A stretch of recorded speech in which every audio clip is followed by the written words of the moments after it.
Disclaimer video melody story world 760 channel पर प्रकाशित सामग्री सूचकांक में कौन मनोरंजन के उद्देश्य से बनाई गई है और इसका उद्देश्य किसी को भी किसी भी तरह से नुकसान पहुंचाना नहीं है। अगर आप वीडियो में व्यक्ति किसी भी सामग्री टिप्पणी या विचारों से आहत है तो कृपया संपर्क करें। मैं आश्वस्त कर सकता हूं कि मेरी कोई भी सामग्री किसी की भावनाओं, विश्वास हो या दर्शन को ठेस पहुंचाने के इरादे से नहीं बनाई गई है। अगर यह फिर भी आपको किसी भी तरह से प्रभावित करती है तो ये पूरी तरह से सहयोग होगा। मेरा किसी भी मामले में आपको नुकसान पहुंचाने का इरादा नहीं है, या अगर मैं कुछ भूल गया हूं तो कृपया इस गलती मानकर मुझे बताएं। मैं जानकारी को ठीक से अपडेट करने के लिए आवश्यक कदम उठाऊंगा। अंत में यह वशीकरण मेरा अपना है और कानूनी रूप से नहीं लिखा गया है। इसमें खामियां हो सकती है और इसलिए इसे किसी भी कानूनी मामले में अदालत में पुनः प्रस्तुत नहीं किया जा सकता है। Thank you for your support. Please watch the video, give your feedback and subscribe if you like my contact.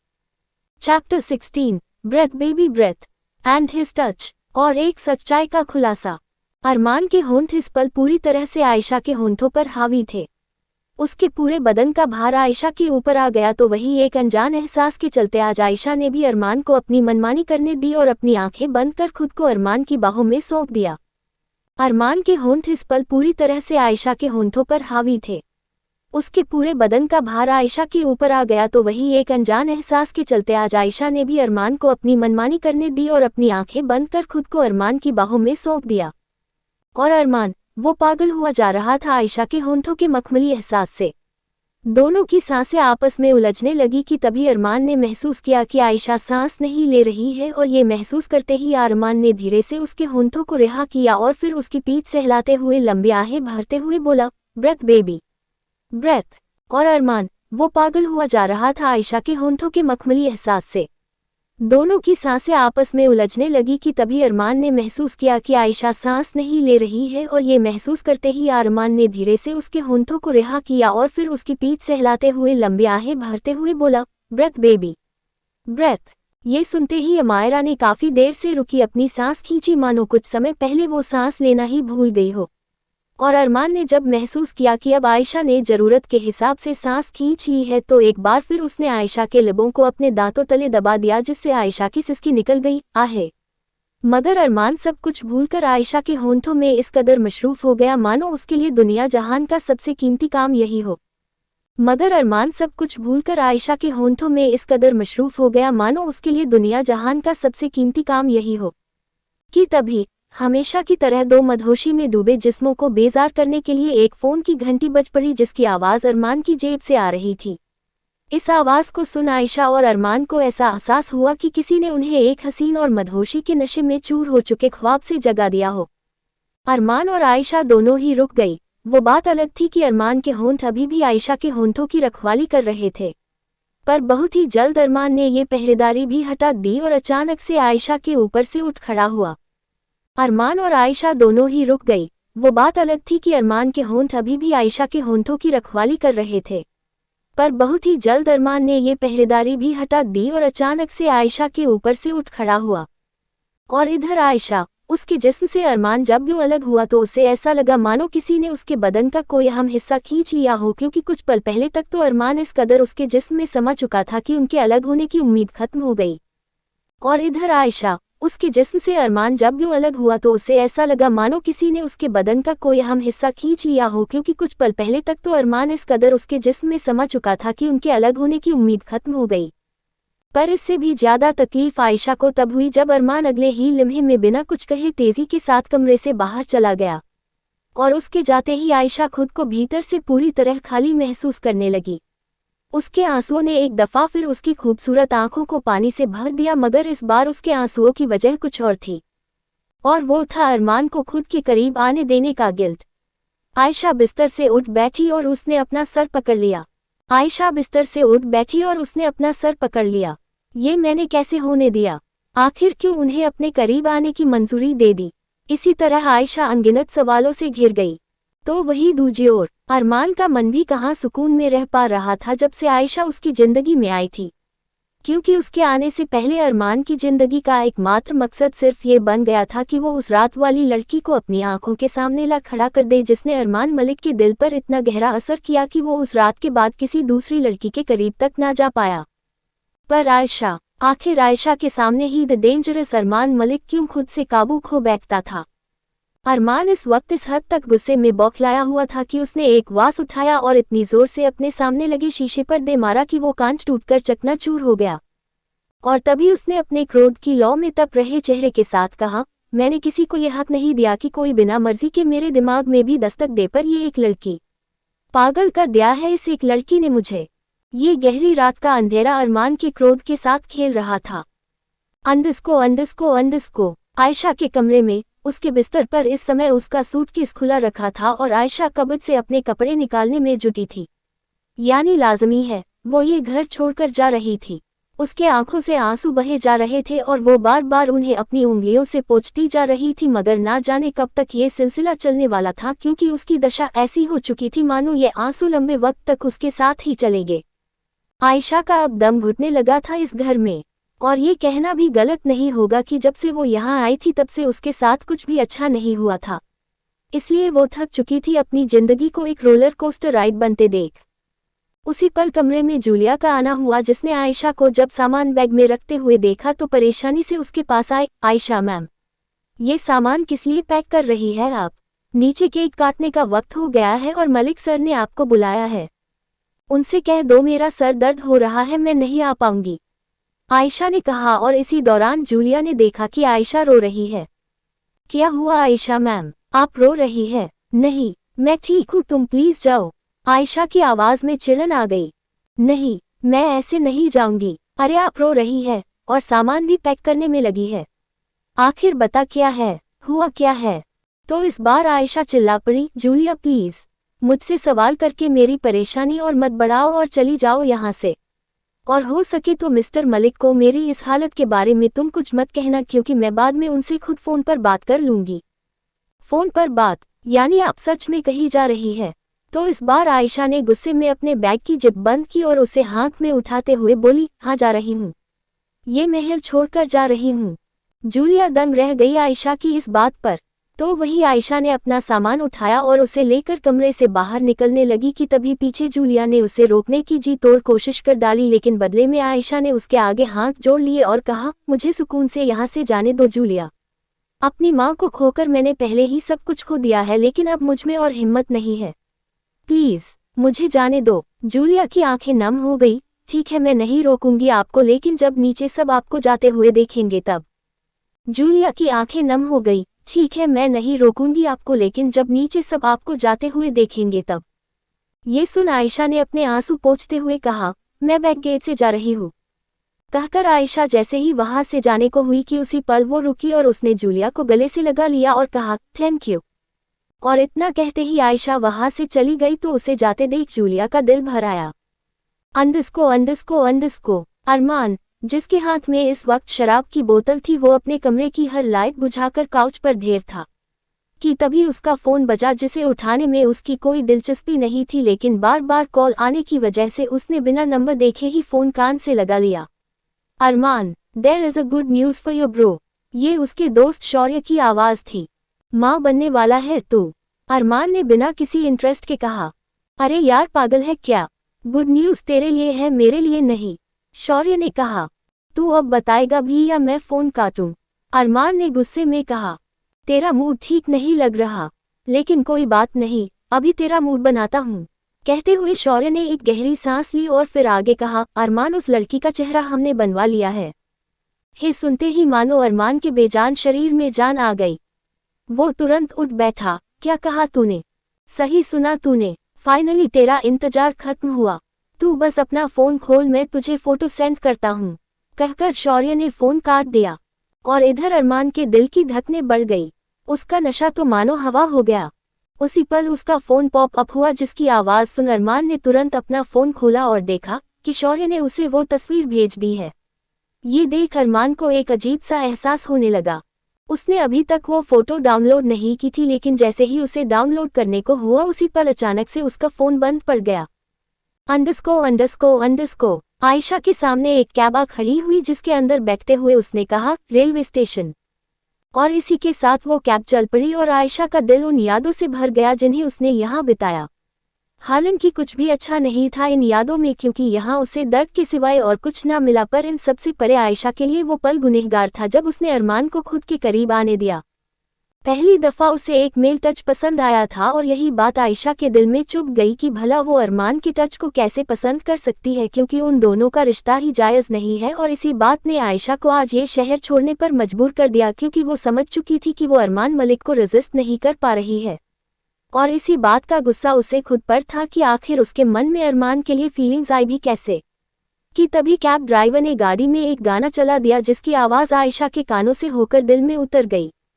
तेरी खता है मेरे जिया, उन पे भरोसा क्यों तूने किया, सब झूठे झूठे वादे थे उनके, चल पीछे पीछे आया तू जिनके। वो पिया आए ना, पिया आए ना, अब सभी उन ख्वाबों की तू डगर छोड़ दे, अब सभी उन ख्वाबों को खुद ही तोड़ दे। वो पिया आए ना, पिया आए ना, अंडरस्को। अरमान ने बेचैन दिल के साथ अपना फ़ोन चार्ज किया। इस फ़ोन के अचानक से बंद होने के कारण उसका मन तो ये हुआ कि वो इसे अभी उठा के ज़मीन पर पटक दे, और शायद कोई और बात होती तो ये फ़ोन अब तक टूटकर चकनाचूर हो चुका होता, लेकिन आज उसे खुद के गुस्से पर काबू करना पड़ा। फ़ोन के खुलने के इंतजार में वो अपने होंठों में सिगरेट फंसाकर बेड पर बैठ गया। हर खता की होती है कोई ना कोई सज़ा, गम लिखे हो किस्मत में तो बन ही जाते वजह।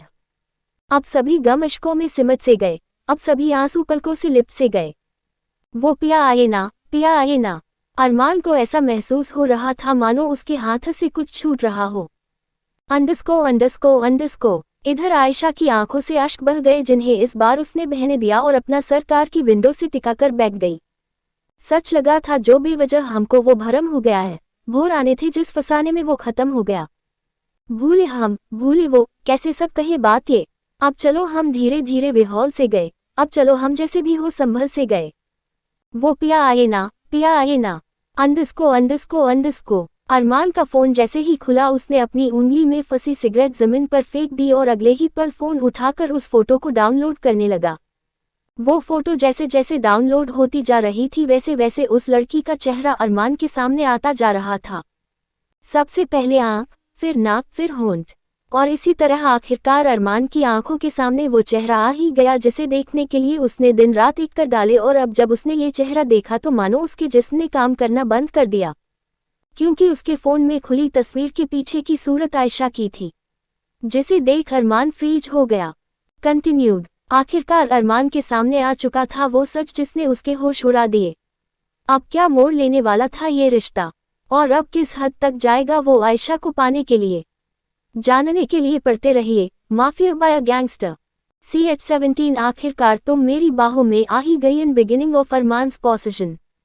आयशा की कैब सीधे रेलवे स्टेशन के सामने आकर रुकी, मगर आयशा को किसी बात का होश नहीं था और वो खामोशी से अपना सिर कार की विंडो से टिकाए बैठी रही जब कैब ड्राइवर की आवाज़ उसके कानों में पड़ी, मैम स्टेशन आ गया है। ये सुन आयशा अपनी सुध में आए और कार से बाहर उतरकर अपना सामान लेकर स्टेशन के अंदर पहुंच गई। कुछ ही पलों के इंतजार में उसकी ट्रेन आ चुकी थी, जिसके बाद वो जाकर ट्रेन में बैठ गई। उसके आंसू जरूर रुक गए थे पर आंखें रो रो कर लाल हो चुकी थी। वो अपनी सीट पर जाकर बैठ गई और इसी के साथ उसकी बेचैनी बढ़ गई। उसे समझ नहीं आ रहा था कि यहाँ से जाते हुए उसका दिल क्यों दुख रहा था, क्योंकि उसे तो तसल्ली मिलनी चाहिए कि आखिरकार वो अब इस जंजाल से आज़ाद हो जाएगी, मगर हुआ ऐसा कुछ भी नहीं, क्योंकि उसका मन तो बेचैनियों की धुन गुनगुना रहा था कि तभी ट्रेन की हुरिंग आयशा के कानों में पड़ी और इसी के साथ वो ट्रेन चल पड़ी। आयशा का दिल बैठा जा रहा था जैसे जैसे ट्रेन आगे बढ़ती जा रही थी और वो ये शहर छोड़ती जा रही थी। अनजाने में ही आयशा की आंखों में पानी उतर आया और तभी उसके दिल में एक शख्स घर कर गया, अरमान मलिक। अरमान के साथ आयशा ने अब तक जितने भी पल बिताए थे वो पल उसकी जिंदगी के बुरे पलों में शामिल होने का खिताब रखते थे, मगर इसके बावजूद आयशा को अरमान का ख्याल सता रहा था। आयशा ने एक गहरी सांस ली और तुरंत अपने आंसू को पोंछ लिया और इधर ट्रेन ने भी अपनी रफ्तार पकड़ ली कि तभी अचानक से एक झटके में ट्रेन जा रुकी, जिस कारण अंदर बैठा हर शख्स अपनी जगह से डगमगा गया। दो आदमी आपस में ही बातें करने लगे। अरे ये ट्रेन किस लिए रुक गई अचानक से, लगता है किसी ने चेन खींची है। आयशा को इन सभी बातों से कोई फर्क नहीं पड़ रहा था, वो तो बस बेजान सी ट्रेन की विंडो से सिर टिकाकर बैठी थी कि तभी उसके कानों में पीछे से कुछ शोर पड़ा। अरे अजीब आदमी हो, ये सब औरतों को झांक झांक कर क्यों देख रहे हो?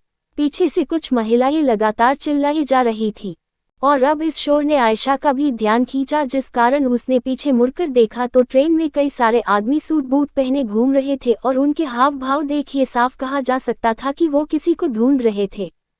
तभी उन आदमी में से एक ने कहा, एक एक लड़की की शक्ल अच्छी तरह से देखना।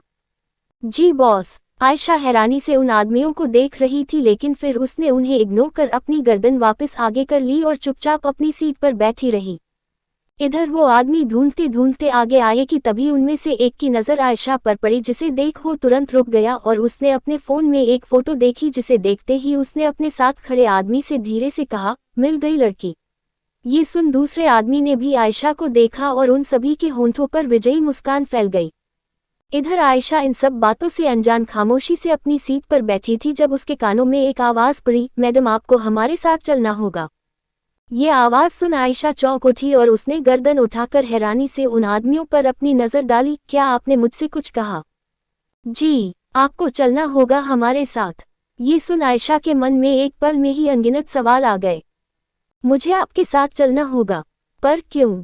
है कौन आप लोग? आयशा ने हैरत भरे लहजे के साथ सवाल किया।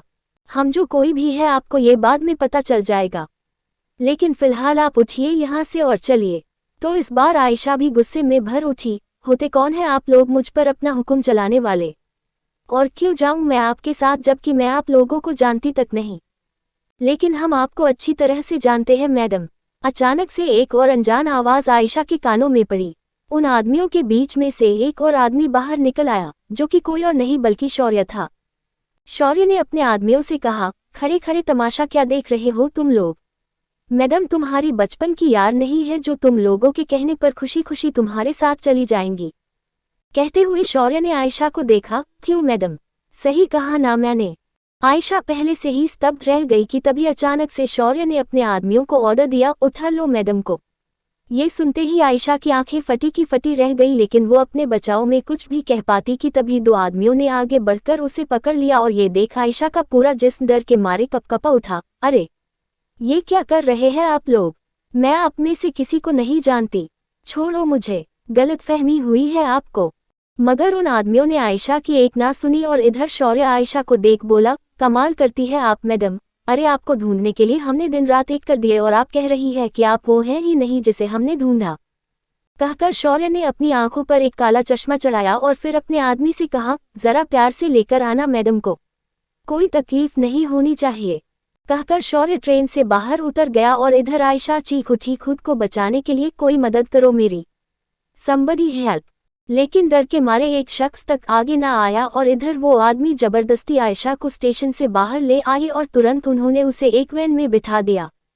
कुछ घंटे बाद शहर से दूर एक कॉटेज के आगे कई सारी गाड़ियां आकर रुकी, जिनमें से एक का दरवाजा खुला और उसके द्वारा आयशा को जबरदस्ती बाहर निकाला गया। आयशा के होंठों पर इस वक्त पट्टी बंधी थी और उसके हाथ भी बंधे थे। दो आदमी उसे जबरदस्ती कॉटेज के अंदर लेकर आए और अंदर आते ही आयशा को उन आदमियों ने छोड़ दिया और तुरंत उसे अकेला छोड़कर वो सब बाहर चले गए। इधर आयशा को कुछ समझ नहीं आ रहा था कि ये उसके साथ हो क्या रहा है।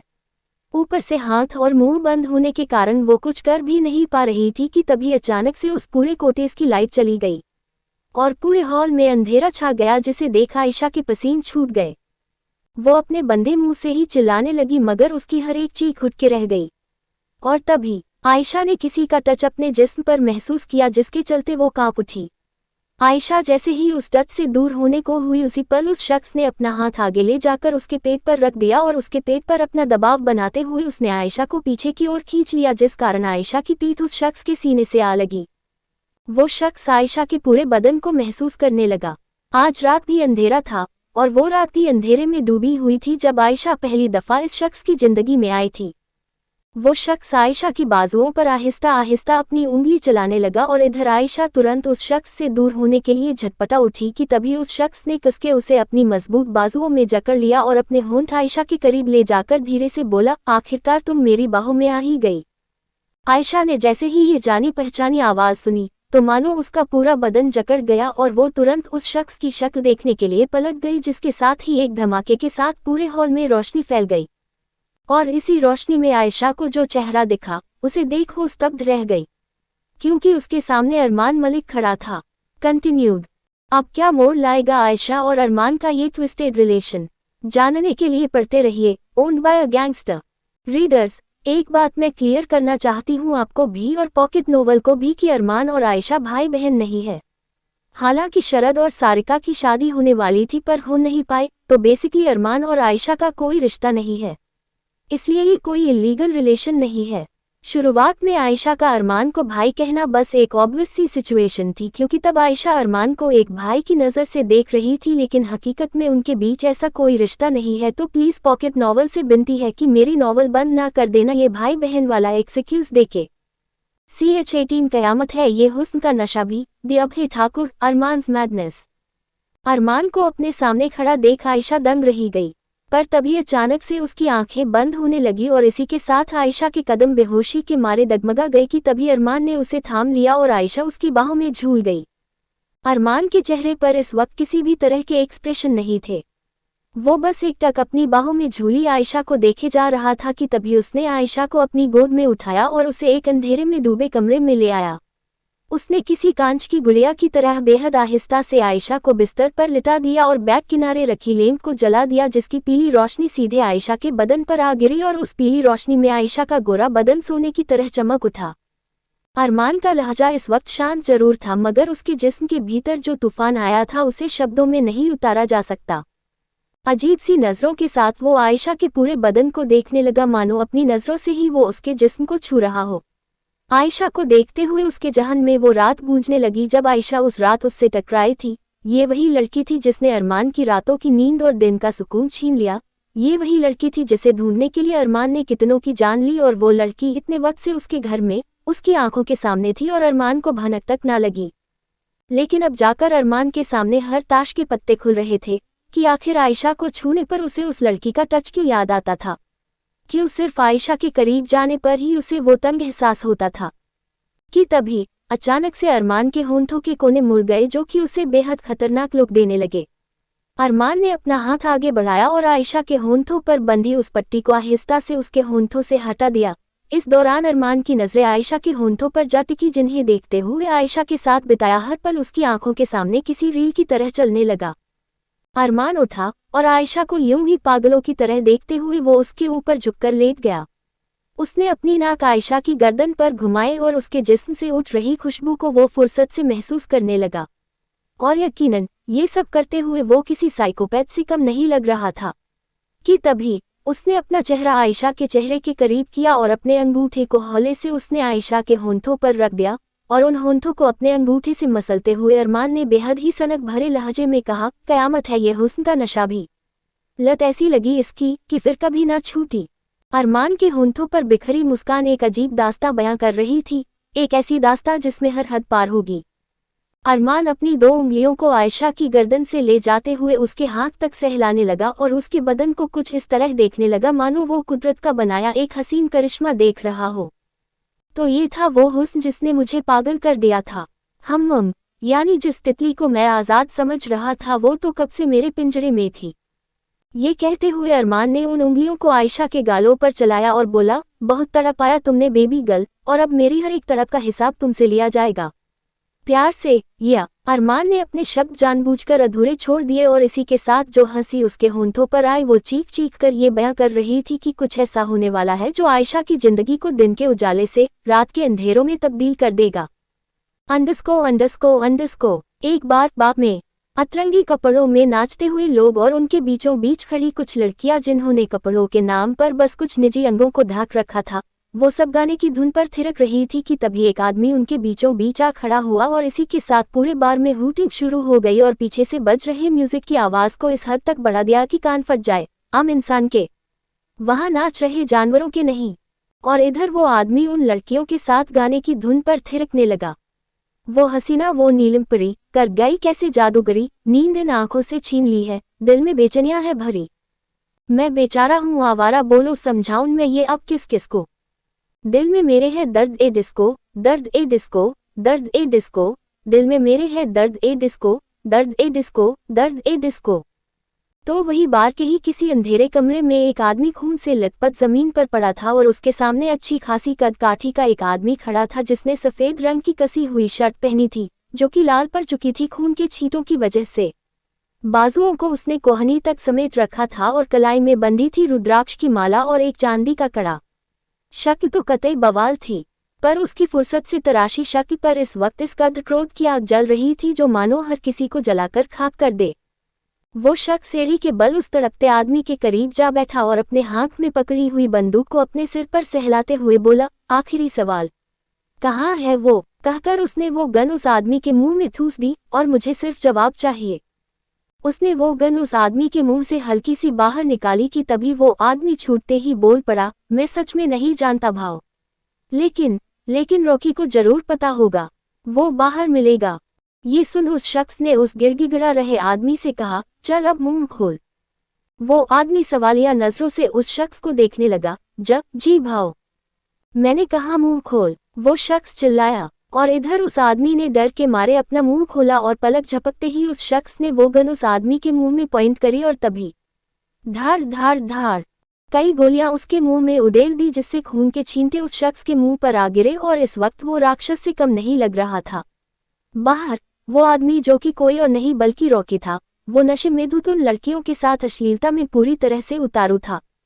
ओ फसलें गुल थी, गुलपोशियों का मौसम था, हम पर कभी सरगोशियों का मौसम था, कैसा जुनून ख्वाबों की अंजुमन में था, क्या मैं कहूँ क्या मेरे बागपन में था। रंजिश का चला था फव्वारा, फूटा जो ख्वाब का गुब्बारा। तो फिरता हूँ मैं लंदन, पेरिस, न्यूयॉर्क, LA, सैन फ्रांसिस्को। दिल में मेरे है दर्द ए डिस्को, दर्द ए डिस्को, दर्द ए डिस्को, दिल में मेरे है दर्द ए डिस्को, दर्द ए डिस्को, दर्द ए डिस्को। गाना अपनी धुन पर चले जा रहा था और रॉकी अपनी जिंदगी के मजे लेने में मशरूफ था कि तभी आहे। रॉकी की चीख के साथ गोली चलने की आवाज पूरे बार में गूंज उठी। रॉकी दर्द के मारे वही ढेर हो गया और इधर पूरे बार में अफरा तफरी मच गई और सब इधर से उधर भागने लगे कि तभी उस भीड़ में से वही शख्स बाहर निकला जिसने कुछ देर पहले अंदर उस आदमी को बेरहमी से मार डाला था। वो शख्स रॉकी के पास आया जिसे देख रॉकी की हालत ऐसी हो गई मानो प्यासे को पानी नहीं। इधर उस शख्स ने अपनी गन को रॉकी के निजी अंग पर रखते हुए कहा, दिल में मेरे है दर्द डिस्को। तो बोल, कैसा लगा डिस्को वाला ये दर्द? रॉकी की हवा टाइट हो गई। भाव मेरे को मत मारना, मैंने कुछ नहीं किया। रॉकी गिड़गिड़ा उठा।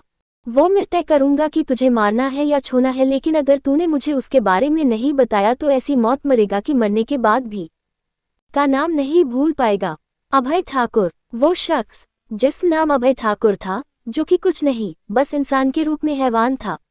एक ऐसा हैवान जिसे देख खूबसूरती भी शर्मा जाए। भाव मेरे को सच में नहीं पता कि वो इस वक्त कहाँ है, सिवाय इसके कि आखिरी बार उसे मुंबई में देखा था। रॉकी ने रोते हुए कहा कि तभी अभय ने अपने फोन में एक फोटो निकाली और उसे रॉकी को दिखाते हुए कहा, ये थी उसके साथ। उस तस्वीर को देख रॉकी सोच में पड़ गया और फिर बोला, हाँ भाव, इसे भी देखा था। रॉकी की इस बात को सुनते ही अभय के होंठों पर मुस्कान आ गई। अब मेरे को छोड़ दो भाव। रॉकी ने हाथ जोड़ लिए तो इधर अभय ने अपना सिर घुमाया और कहा, चल ठीक है, छोड़ दिया। कहकर अभय पलटकर जाने लगा और इधर रॉकी ने राहत भरी सांस ली ही थी कि तभी अभय ने बिना मुड़े ही अपनी गन पीछे पॉइंट की और बूम, सारी की सारी गोलियां रॉकी के शरीर में उड़ेल दी। और अभय आगे आकर वो कुछ पल के लिए रुका और फिर अपने फोन में मौजूद उस तस्वीर को देख उसने कहा, एक खेल तुमने खेला, अब एक खेल मैं खेलूंगा और इस बार खेल भी मेरा होगा, नियम भी मेरे होंगे और तुम भी मेरी होगी। ये कहते ही वो शख्स उस तस्वीर को देख मुस्कुरा उठा और उस तस्वीर में दिख रहे चेहरे के पीछे की सूरत किसी और की नहीं बल्कि आयशा की थी। कंटिन्यूड। कौन है अभय ठाकुर? क्या रिश्ता है इसका आयशा से? और आयशा को जब होश आएगा तो कैसे सामना होगा उसका अरमान से? जानने के लिए पढ़े ओन्ड बाय ए गैंगस्टर। मैंने कहा था ना, ये कोई मामूली सी लव स्टोरी नहीं है। अभी तो देखते जाओ आगे क्या क्या होता है। और अगर इस पार्ट पर 100 जोड़ लाइक्स और 30 जोड़ कमेंट्स हुए तो कल 2 पार्ट दूंगी। CH19 words baby words. अगली सुबह की जब पहली किरण आयशा के चेहरे पर पड़ी तो उसकी नींद में डूबी आंखें अब खुलने के लिए कसमसा उठी। वो नींद से जाग चुकी थी और उसने धीरे से अपनी पलकों को उठाया और कुछ पलों तक सब कुछ प्रोसेस करने में लगी रही कि आखिर वो कहाँ है और कैसे है। कि तभी एक झटके में उसके दिमाग में कल रात का मंजर कौंध उठा और वो तुरंत बिस्तर से उठ खड़ी हुई। आग लगे रूम में भी उसे पसीने आने लगे जब एक एक कर उसके दिमाग में सारी चीजें आने लगी और आखिर में आया अरमान का चेहरा। उस चेहरे को देखते ही आयशा बेहोश हो चुकी थी और उसके बाद उसके साथ क्या उसे खुद कुछ होश नहीं। सबसे पहले उसने खुद की हालत को देखा तो एक राहत भरी सांस ली क्योंकि उसके कपड़े बिना किसी छेड़छाड़ के उसके बदन से लिपटे थे, लेकिन वो अब भी ये नहीं समझ पा रही थी कि कल रात आखिर उसे किन आदमियों ने पकड़ा था और आखिर में इस कॉटेज में अरमान का दिखना उसका क्या मतलब था। आयशा के मन में हजारों सवाल चलने लगे कि तभी वो दरवाजे के पास जाकर उसे खोलने की कोशिश करने लगी तो उसे एहसास हुआ कि दरवाज़ा तो बाहर से बंद है। आयशा के पूरे जिस्म में खौफ की लहर तैर गई और वो दरवाज़ा पीटते हुए चिल्लाई, कोई है? दरवाज़ा खोलो, मुझे क्यों पकड़ रखा है? प्लीज़ कोई दरवाज़ा खोलो। आयशा ना जाने कितनी देर तक वो दरवाज़ा पीटती रही लेकिन उसकी हर कोशिश नाकामयाब रही और डर के मारे उसकी आंखें भर आई। वो दरवाजे से ही टिककर बैठ गई और कहने लगी, ये सब क्या हो रहा है मेरे साथ? क्यों मुझे सुकून के 2 पल तक नहीं मिल रहे? आयशा की आंखों से एक आंसू का कतरा लुढ़ककर उसके गालों पर लौट गया लेकिन उसने हिम्मत नहीं हारी और एक बार फिर खड़ी होकर दरवाज़ा पीटने लगी, मैंने कहा गेट खोलो, मुझे क्यों यहाँ बंद कर रखा है? आयशा लगातार दरवाज़ा खटखटाए जा रही थी कि तभी अचानक से दरवाज़ा खुला जिस कारण उसका बैलेंस एकदम से डगमगा गया और उसके कदम आगे की ओर लड़खड़ा गए और इसी के साथ उसका सिर अपने सामने खड़े शख्स से जा टकराया। आयशा पहले तो हैरान रह गई पर जब उसने अपनी गर्दन उठाकर देखा तो उसकी आंखें फैल गईं क्योंकि उसके सामने अरमान खड़ा था। कुछ पलों तक आयशा अरमान का सख्त चेहरा ही देखती रह गई और वही अरमान के चेहरे पर मानो कोई भाव ही नहीं थे। वो अपनी इमोशनलेस आंखों से आयशा को देखे जा रहा था। कुछ पल के लिए वक्त थम सा गया कि तभी अरमान ने अपना हाथ उठाया और उस हाथ को धीरे से आयशा के चेहरे पर रखते हुए उसके बाल कान के पीछे सरकाने लगा। आयशा इस वक्त थम चुकी थी और एकटक अरमान के चेहरे को देख रही थी। तभी उसने सवाल करना चाहा, मैं यहाँ कैसे आ? शश। अरमान ने आयशा के होंठों पर एक उंगली रख दी और बेहद ही इंटेंसिटी के साथ उसका चेहरा देखने लगा। कि तभी उसने दोनों हाथों से आयशा का चेहरा थामा और उसकी आंखों में देख कहा, कल रात किससे पूछकर तुम बाहर गई? अरमान के इस सवाल की उम्मीद आयशा ने हरगिज नहीं की थी। तो क्या आपने मुझे उन आदमियों से जितना पूछा जाए सिर्फ उतना जवाब दो। अरमान की आवाज़ ठंडी थी। तो यहाँ आयशा ने अपनी नज़रें झुका ली और लड़खड़ाते शब्दों के साथ बोली, मैं यहाँ नहीं रहना चाहती। ये कहते ही उसकी आंखों से आंसू का कतरा बह गया। अरमान अभी भी शिद्दत से आयशा का चेहरा देखे जा रहा था। क्यों नहीं रहना चाहती हो? पता नहीं, आयशा ने अरमान से नजरें चुराते हुए कहा। कि तभी अरमान ने अपना एक हाथ पीछे ले जाकर आयशा की कमर पर रखा और उसकी चिन को पकड़ उसका चेहरा ऊपर उठाते हुए कहा, लुक एट मी। लेकिन आयशा अब भी अपनी नजरें झुकाए खड़ी रही और अरमान से दूर होने की जद्दोजहद में लग गई, पर अरमान ने उसकी कमर पर अपनी पकड़ बेहद मजबूत कर दी और उसे अपने करीब खींचते हुए दबी मगर तेज भरी आवाज में एक एक शब्द पर जोर देते हुए बोला, आयशा लुक एट मी। उसकी इस टोन को सुन आयशा का शरीर ठंडा पड़ गया और उसने अपनी नजरें उठाई जो कि सीधा अरमान की नजरों से जा टकराए। और तभी अरमान ने अपने दोनों हाथ से बेतहाशा मजबूती के साथ आयशा के चेहरे को थामा और अपना चेहरा उसकी शक्ल के इतने करीब कर लिया कि उनके होंठों के बीच मात्र कुछ इंच का फासला रह गया।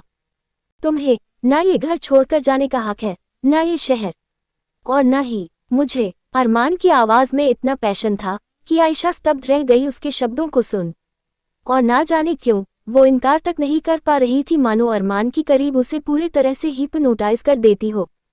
अंडरस्टैंड। ये सुन आयशा ने किसी पपेट की तरह अपनी गर्दन हिला दी। अरमान ने उसके होंठों पर अपना अंगूठा सहलाते हुए कहा, वर्ड्स बेबी वर्ड्स। हाँ अंडरस्टूड, आयशा ने कहा, जिसे सुन अरमान के होंठों के किनारे मुड़ गए। बेटर कहते हुए अरमान की नजर आयशा के होंठों पर थम गई। उन दोनों के बीच में फिजिल टेंशन बहुत बढ़ गई थी।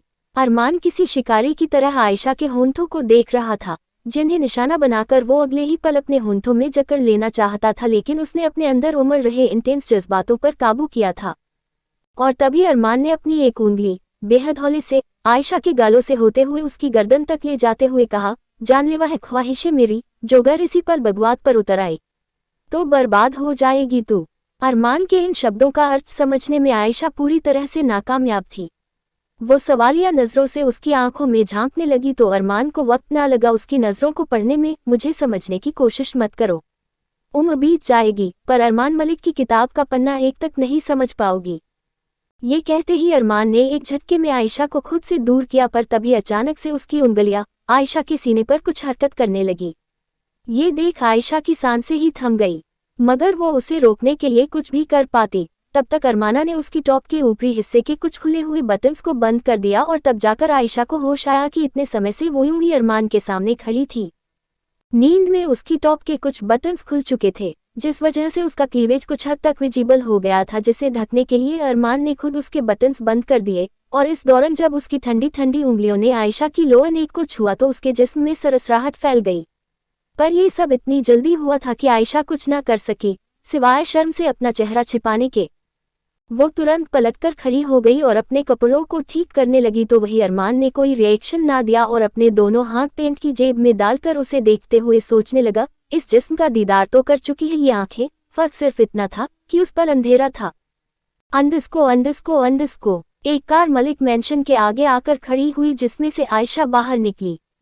उसके साथ इस वक्त अरमान नहीं था।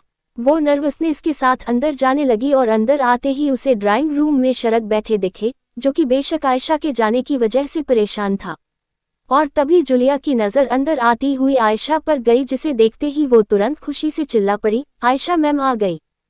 ये सुन शरद ने भी अपनी गर्दन उठाई तो आयशा को वहां देख उनकी आंखें खुशी से भर उठी। वो तेज कदमों के साथ आयशा के पास गए और इसी के साथ उन्होंने उसे अपने गले से लगा लिया। ऐसा क्यों किया तुमने बेटा? सारिका के बाद तुम उसकी आखिरी अमानत हो मेरे पास, मैं तुम्हें नहीं खोना चाहता आयशा। इस दौरान आयशा का दिल भी भर आया। तभी शरद ने उसे खुद से अलग कर धीरे से कहा, बताओ आयशा, आखिर ऐसी क्या गलती हुई मुझसे जो तुम ये शहर छोड़कर जाने लगी, वो भी बिना मुझे बताए? वो तो अच्छा हुआ अरमान ने समय रहते तुम्हारे बारे में पता करवा लिया, वरना। कहते हुए शरद रुक गए। मैं ठीक हूँ अब, और मुझे माफ कर दीजिए बिना बताए से जाने के लिए, आयशा ने कहा। इट्स ओके बेटा, लेकिन वादा करो अगली बार ऐसा हरगिज नहीं करोगी, शरद ने कहा। ये सुन आयशा के दिमाग में अरमान के कहे शब्द गूंजने लगे और फिर उसने कहा, जी अब ऐसा नहीं करूंगी। तभी जूलिया ने खुशी से कहा, चलिए आयशा मैम, मैं आपके कपड़े कमरे में रखवा दूं। कहकर जूलिया आयशा के साथ कमरे में आ गई और तभी आयशा ने उससे सवाल किया, उन्हें तुमने बताया था ना मेरे जाने के बारे में? उन्हें किन्हें? जूलिया ने कंफ्यूजन में सवाल किया। अरे मिस्टर मलिक, आपका मतलब बड़े सर? नहीं, आयशा की जबान से अरमान का नाम नहीं निकल रहा था। आज तक उसने उसका नाम नहीं लिया था, इसलिए उसे काफी हिचकिचाहट हो रही थी उसका नाम पुकारने में। ऊपर से अरमान उम्र में भी उससे बड़ा था। मैं उनके बेटे की बात कर रही हूँ। अच्छा तो ये कहिए ना, अरमान भाई की बात कर रही है आप? जूलिया के मुंह से अरमान के लिए भाई सुन आयशा के गाल लाल पड़ गए। अरे आयशा मैम, क्या बताओ, अरमान सर इतने गुस्से में थे आपके जाने पर कि मैं तो डर के मारे बेहोश होते होते बची। उन्होंने मुझसे पूछा कि आप कहाँ गई है, और जी उनसे झूठ बोलने की हिम्मत नहीं थी मुझमें, इसलिए मैंने सब कुछ उन्हें साफ साफ बता दिया, जूलिया ने बड़ी बड़ी आंख फाड़ते हुए कहा। और आयशा सोच में पड़ गई।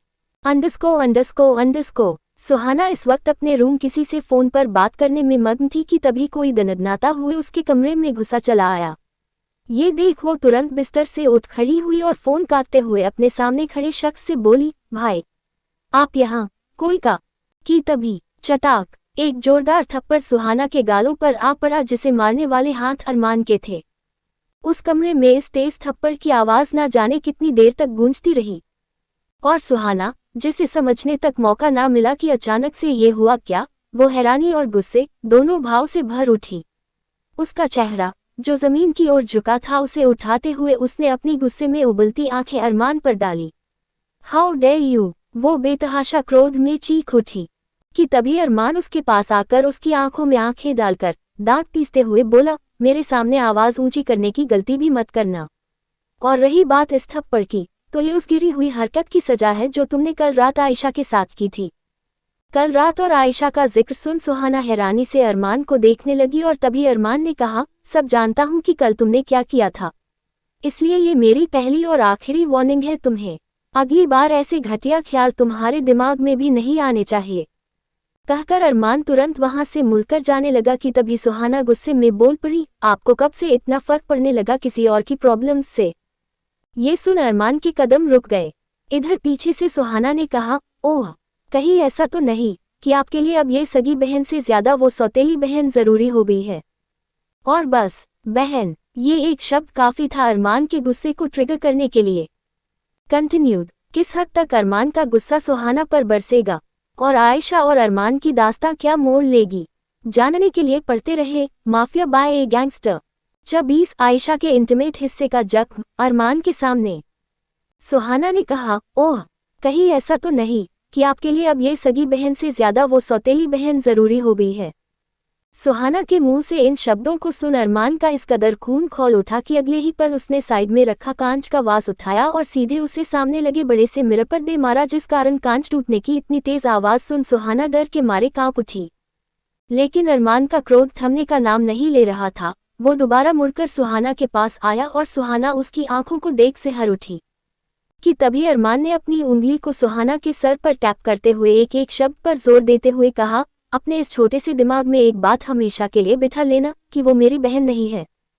सुहाना का शरीर कांप उठा जब अरमान की उंगलियों ने उसके सर को छुआ। और खबरदार, जो आइंदा उससे मेरा किसी भी तरह का रिश्ता जोड़ा वरना, कहकर अरमान ने सुहाना की चिन पकड़ी और उसकी आंखों में आंखें डाल कहा, आगे तुम खुद समझदार हो। सुहाना की आंखों में डर स्पष्ट देखा जा सकता था। अरमान को कई दफा उसने गुस्से में देखा था, लेकिन ये शायद पहली दफा था जब वो खुद उस पर इस कदर चिल्लाया था। सुहाना ने अपना थूक निगल लिया और अरमान अगले ही पल वहां से चला गया। तो उसके जाते ही सुहाना की आंखों से आंसू निकल आए, लेकिन ये पछतावे के आंसू नहीं बल्कि नफरत के आंसू थे। उसने पूरे कमरे का सामान गुस्से में तोड़कर चकनाचूर कर डाला और बेतहाशा क्रोध के साथ चीख उठी, आहे। तो उसके जाते ही सुहाना की आंखों से आंसू निकल आए, लेकिन ये पछतावे के आंसू नहीं बल्कि नफरत के आंसू थे। उसने पूरे कमरे का सामान गुस्से में तोड़कर चकनाचूर कर डाला और बेतहाशा क्रोध के साथ चीख उठी, आहे। हाउ डरे ही स्लैप मी। सुहाना के गुस्से की कोई हद नहीं थी। वो इस कदर क्रोध में जल रही थी कि उसका शरीर कांपने लगा और उन्हीं कांपते हाथ से उसने अपने आंसू पोंछे। दैट बाय जो उस 2 कौड़ी की लड़की के लिए उन्होंने मुझे मारा। सुहाना मलिक को ये कहते ही सुहाना के होंठों पर एक नफरत भरे भाव आ गए।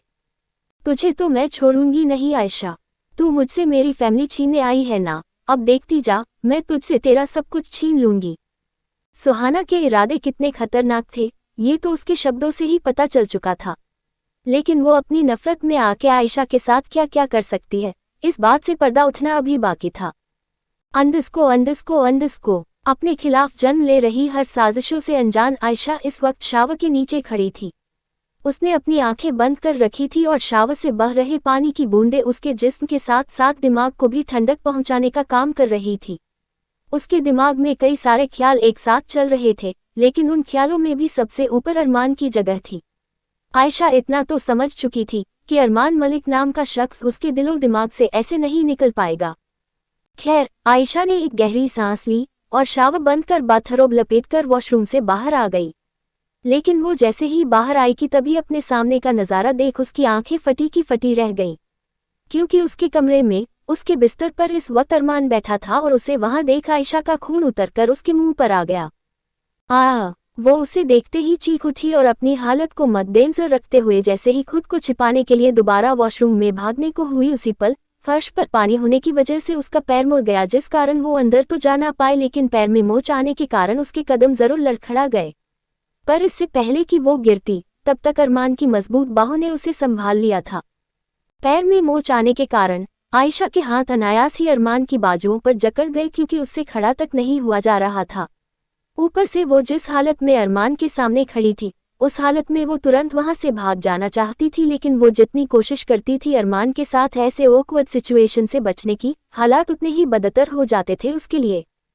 इधर आयशा खुद को संभाल ही पाई थी कि तभी अरमान ने अचानक से उसे अपनी गोद में उठा लिया और ये देख तो आयशा के दिल ने धड़कना ही बंद कर दिया।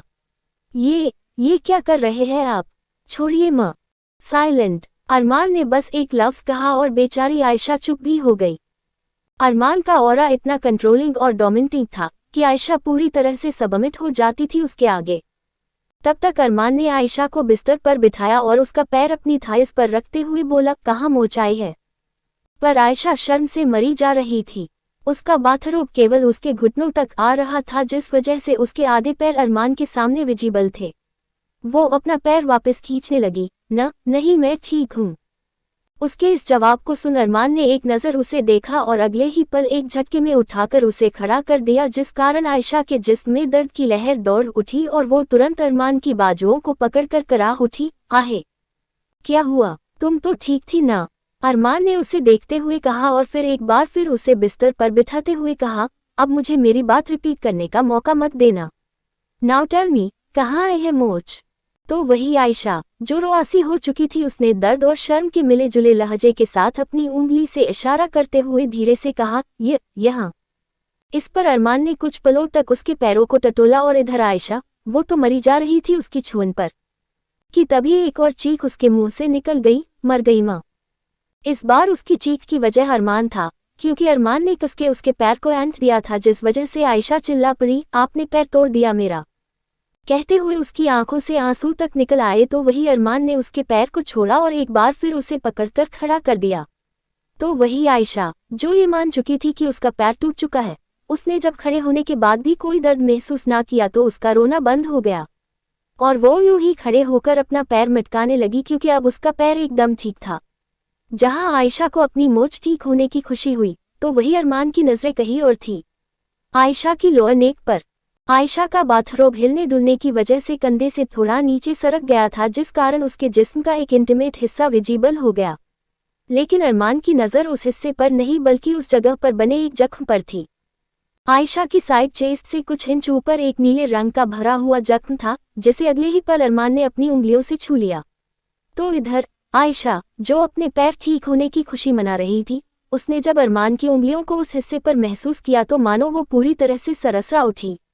कंटिन्यूड। आखिर क्या राज है इस जख्म का, और सुहाना क्या षड्यंत्र रचा रही है आयशा के खिलाफ? जानने के लिए पढ़ते रहे माफिया बाय ए गैंगस्टर।